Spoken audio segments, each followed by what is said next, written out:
But like 4 of them, literally like, they're like, yep, I saw an ad and it was, February 28th. And then I was like, I'm starting on the 1st of March, and they just did it. One guy met his business partner, I think, in school and was like, oh, you know Hormozi? He's a foreign guy. He was like, you know Hormozi? Yeah, he's got the Skool Games. I'm doing it. And so he's like, let's win.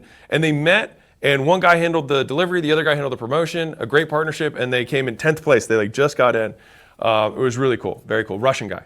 Yeah, really cool. Do you want to talk a bit about like why Sam? Yeah, I mean, Sam, he's obsessive. And so this is really interesting for you. So people have probably heard the term OCD, right? Obsessive compulsive disorder. First off, I would drop the D and just say somebody's obsessive and compulsive. It doesn't mean it's a disorder unless it affects their life negatively. And I would say many, quote, OCD people do better than people who are not. And so why would it be a disorder? But neither here nor there. So you have 2 components there. You have obsessiveness and you have compulsiveness. I think the ideal makeup of an entrepreneur is somebody who is obsessed but not compulsive. Is that you can literally hold your attention on this goal for years and not compulsively change direction, not compulsively need to do things to quell that. You just are obsessed with this one thing. And Sam is obsessed. He wants to build the absolute best product that is the most fun, that makes making money online and making your first business as easy as possible. And seeing that obsession and his attention to detail throughout the many months of conversation that we had before I decided to buy in as a co-owner of the company and then obviously promote it publicly. I saw his obsession and I felt like it mirrored mine in a different vertical. And I think from a partnership perspective, that's what you want, is that you want someone who's as obsessed with you, as obsessed with whatever they're good at as you are with whatever you're good at. What you don't want is somebody who's as obsessed with the same things as you are, because then one of you isn't necessary. And so perfect partnerships, typically there's 3 big veins in a business. You've got product, you've got promotion, and you've got people. And so you want somebody who represents all 3 of those. Now, to be clear, the equity distribution doesn't need to be third.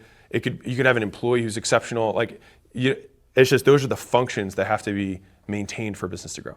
My last question is a little like Easter egg for anyone who's made it all the way to the end of the video. From the first couple of Skool Games, are there any like really amazing tips or tactics that you've seen from people building great communities and scaling really quickly? So instead of tips or tactics, I will say that there's a lot of ways to win the game. And I think that is probably the meta lesson, is that I have seen people on the Skool Games who only did email outbound. They literally did cold email, got on the phone, and sold people into their community. Now, obviously, they'd have a higher ticket, so it's more like $500 a month or $1,000 a month for their community, but they won the Skool Games that way. There are people who already had organic audiences and then just like basically made the CTA and said, hey, put a ton of bonuses, ton of value in there, and they were able to take an audience that they basically weren't making anything from and then turn it into a community that they also got paid for. So they both deepen the community and make an income from it. So that's like the people who had audiences. There's also people who ran ads to make this work. There's people, and this is probably my favorite model, is there's these 2 guys, Minx and Fahad, who came in, I think, third last time. And neither of these guys have social media presences at all. But they reached out to an influencer that had like 50,000 followers, and they said, hey, we'll do everything. Like we'll edit your videos, we'll prompt you, we'll record it, and we'll do the CTAs, we'll do everything, and we'll make this community, and we'll manage it. And they grew him from 50 to 3 million. So they were good at what they did. And they also started the Skool Games in the first month they added like 40,000 in recurring revenue, or 50,000 or something like that in the first month in recurring revenue, not like recurring revenue. So my point is like, if I had to start over tomorrow at zero, and I didn't have any money and I had no connections, like no one knows me, I have no reputation, the model that I would use to win the games is I would use cold reach outs to people who are influencers to ask them to partner with me. Because of that, because the hit rate, you only need 1. So from a success percent, you literally just need 1.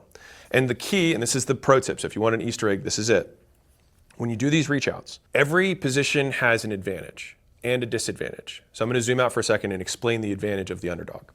So when I had Gym Launch, I had a guy so I had Alan too, my software company, and so this is kind of funny, but I had agencies using one of our unique selling props in their business that was trying to compete with my business, but we were the underlying infrastructure. Anyways, and so they were like, everybody wants to buy your thing because you're the big established player, right? And I was like, dude, when I came in, I wasn't the big established player. So what did I say then? So when you're coming in, you say, man, To Alex, you're just a number. Like, you're never going to talk to him. Like, he just owns this thing. Like, he's just like, it's just some representative that he trained who's going to be on your account. Like, it's going to be nothing. With me, you get all my attention. I'm going to be fully focused. I only have 2 other customers. Like, you're going to have all my attention. That's the advantage.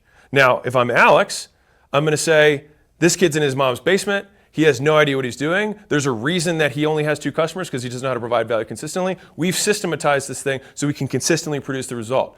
Everybody has an advantage and everybody has a disadvantage. And so if you're getting in, even if you have 0 customers, here's what I would say.